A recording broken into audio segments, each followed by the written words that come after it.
नमस्कार, my self प्रतीक। तो आज के सेशन में हम लॉग बेस्ड रिकवरी मैनेजमेंट के बारे में डिस्कस करेंगे। तो आइए इस सेशन को शुरू करते हैं। पिछले सेशन में हमने देखा कि रिकवरी को इंश्योर करने के लिए दो टेक्निक्स हैं, एक लॉग बेस्ड रिकवरी और एक shadow paging. Log based recovery में हम सारी important information of a transaction log file में स्टोर करते हैं और वो लॉग फाइल कैसे मेंटेन की जाती है, उसमें कौन कौन से रिकॉर्ड स्टोर होते हैं, ये हम आज के सेशन में डिस्कस करेंगे। तो आइए लॉग बेस्ड रिकवरी की इंप्लीमेंटेशन को समझें। लॉग बेस्ड रिकवरी के केस में हम एक लॉग फाइल को यूज करते हैं और इस लॉग फाइल में sequence of log record store रहते हैं। Log record is used to maintain a record of all the operations of the database and particularly these operations are update operations. तो log file में हम sequence of log record maintain करते हैं और ये log record सारे update operations की information store करता है। और कौन कौन से लॉग रिकॉर्ड हम स्टोर करते हैं, उनकी कौन सी टाइप्स हैं, आइए उनके बारे में देखें। तो सबसे कॉमन लॉग रिकॉर्ड है स्टार्ट, जिसमें हम ट्रांजैक्शन के स्टार्ट के बारे में स्टोर करते हैं। फॉर एग्जांपल आप यहां देख सकते हैं कि इसमें एक रिकॉर्ड स्टोर कर सकते हैं हम TI स्टार्ट। यहां TI का मतलब है transaction ID। So let's suppose हम एक ट्रांजैक्शन T1 की बात कर रहे हैं, तो जैसे ही एक T1 ट्रांजैक्शन स्टार्ट होती है तो हम लॉग फाइल में स्टोर करेंगे T1 स्टार्ट। सो ये T1 स्टार्ट एक स्टार्ट लॉग रिकॉर्ड है और ये तब मेंटेन किया जाता है जब भी एक नई ट्रांजैक्शन शुरू होती है। जब ये ट्रांजैक्शन कोई भी अपडेट ऑपरेशन परफॉर्म करेगी तब हम एक अपडेट लॉग रिकॉर्ड स्टोर करते हैं और आप यहां देख सकते हैं कि इस अपडेट लॉग रिकॉर्ड में हम 4 वैल्यू स्टोर करते हैं, जिसमें पहली वैल्यू ट्रांजैक्शन ID है। ये सेम ट्रांजैक्शन ID है जो यहां पे हमने स्टोर किया था, जो इंडिकेट करता है कि कौन सी ट्रांजैक्शन चल रही है। XJ यहां पे डेटा आइटम को इंडिकेट करती है कि कौन सी डेटा आइटम की बात हो रही है।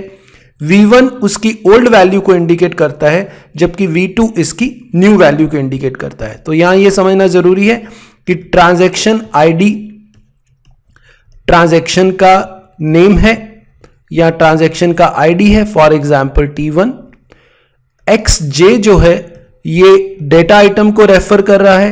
डेटा आइटम का मतलब है कि किस आइटम में चेंज कर रहे हैं। फॉर एग्जाम्पल आप A में अगर चेंज कर रहे हैं तो डेटा आइटम A रहेगी। V1 उसकी ओल्ड वैल्यू है और V2 इसकी न्यू वैल्यू है। तो कहने का मतलब ये हुआ कि अगर आप A की वैल्यू 1000 से 1100 चेंज करते हैं तब आप इसको लॉग फाइल में ऐसे स्टोर करेंगे कि ट्रांजैक्शन का ID T0 है लेट्स सपोज, और ये A डेटा आइटम को चेंज कर रहा है। इसकी प्रीवियस वैल्यू 1000 थी और इसकी न्यू वैल्यू 1100 है। तो ये ट्रांजैक्शन ID हो गया, ये डेटा आइटम हो गई, ये इसकी ओल्ड वैल्यू हो गई और ये इसकी न्यू वैल्यू हो गई। ये जो इंफॉर्मेशन है ये एक लॉग रिकॉर्ड है और इस लॉग रिकॉर्ड को हम कहां स्टोर करते हैं? इस लॉग रिकॉर्ड को हम लॉग फाइल में स्टोर करते हैं। तो आप समझ सकते हैं कि इस लॉग फाइल में सारी अपडेट ट्रांजैक्शंस की इंफॉर्मेशन स्टोर हो रही है। तो जैसे ही ट्रांजैक्शन शुरू होगी आप स्टोर करेंगे इस केस में T0 स्टार्ट कि ये T0 ट्रांजैक्शन शुरू हो चुकी है। ये भी एक लॉग रिकॉर्ड है और इस लॉग रिकॉर्ड को भी हम कहां स्टोर करेंगे? इस लॉग रिकॉर्ड को भी हम लॉग फाइल में स्टोर करेंगे। इसी तरह से जब ये ट्रांजैक्शन पूरी हो जाती है तब हम एक इंफॉर्मेशन स्टोर करते हैं कमिट लॉग रिकॉर्ड, और इसमें हम TI कमिट लिखते हैं कि मतलब ये ट्रांजैक्शन कंप्लीट हो चुकी है और इसको हम चेंजेस को कंफर्म कर रहे हैं।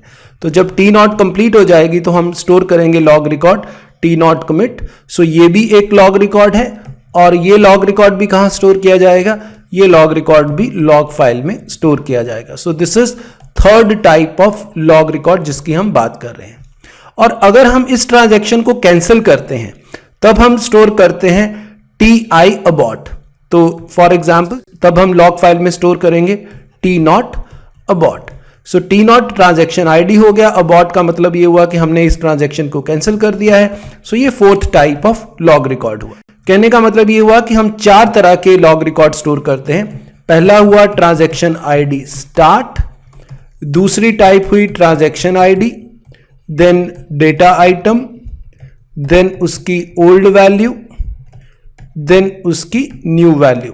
सो ये हर अपडेट के लिए स्टोर होगा और जब ये ट्रांजैक्शन पूरी हो जाएगी तो हम स्टोर करेंगे TI commit या अगर हम इस ट्रांजैक्शन को कैंसिल करेंगे तब हम स्टोर करेंगे TI abort। तो ये 4 तरह के हमारे पास लॉग रिकॉर्ड हैं और ये 4 तरह के लॉग रिकॉर्ड कहाँ स्टोर होते हैं? ये 4 तरह के लॉग रिकॉर्ड लॉग फाइल में हम स्टोर करते हैं और जब भी कोई फेलियर होगा तब हम इस लॉग फाइल को रेफर करेंगे डेटा को रिकवर करने के लिए। और ये भी क्वेश्चन जरूरी है कि लॉग फाइल स्टोर कहाँ होती है।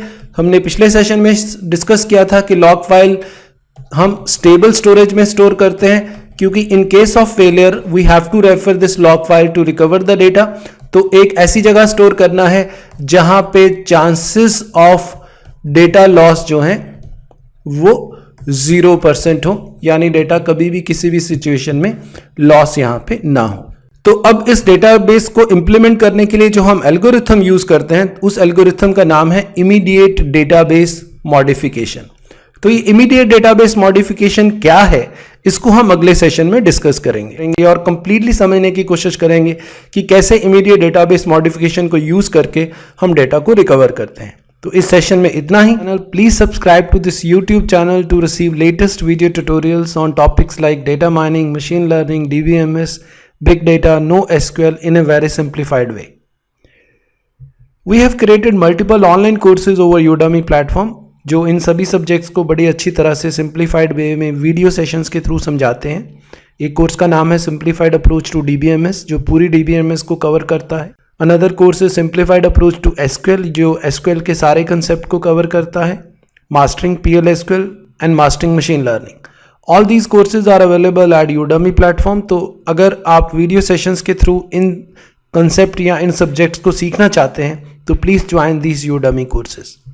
I have also created multiple textbooks and these are data mining and data warehousing, simplified approach to DBMS, NoSQL in a day, beginning with SQL and PL/SQL for beginners. All these books are available at Amazon platform.